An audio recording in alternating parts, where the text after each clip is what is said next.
The next steps you should work on now are bug fixes like parameters in wrong ranges or wrong limits, so that a number doesn't exceed over a certain value, otherwise it will result in errors.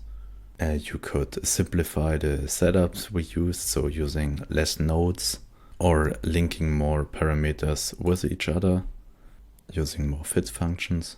Furthermore, you could add more rock-specific features, like for example in rocks like these, you could now create those cracks either with the layer shifting, but if this doesn't work like you could add a feature, for example, to scatter some planes in the middle of the object, then adding noise to those planes, copy them and slightly offsetting the noise, then cutting the whole geometry with those planes and deleting randomly the outer smallest objects.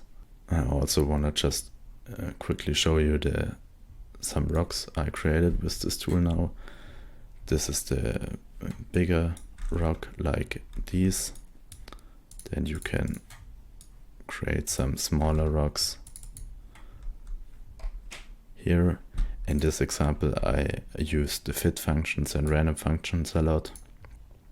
So you just mostly pick the seed, say I want a random value from the seed and fit this random value between mostly 0 and 1 to a new value. In this case, I clamp it from 0.4. So if the random results in 0 to 0.4, it will always result in 0.8. So it mostly just this round. And then it blends between 0.4 and 1 to fully round. I did this also with the scale of the edginess, the seed, really a lot of times.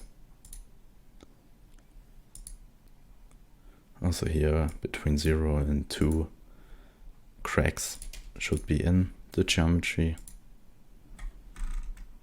and how much noise is in there. I also plan to create a continuation of this tutorial where I will create setups like this. So we create actual moss and scatter them on our geometry. We'll create smaller rocks like those and a ground, then scattering them to a small assembly and baking those assemblies or just the pieces by themselves to a texture map. So we used base color, roughness, displacement and so on to create texture maps that you can then export to, for example, Unreal, or also just render in Houdini. So we get those patches right here, or you get those details with some moss pieces. Also, we can then create automatically different results. So we say we want 4 results and they should range in some parameters, and then we can get different versions of those islands. To stay tuned to upcoming videos, you can check out my website for some other projects I work on, and I also plan to give discounts for upcoming tutorials on there. You can also contact me if you have any questions or want to show me something. You can follow me on Instagram, where I would really like to see your project results of this course by tagging me there, or on YouTube to see some other tutorials I post there.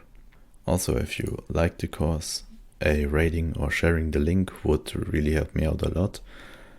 And of course, you can also tell me the things I can do better in the next videos. I hope I will see you soon.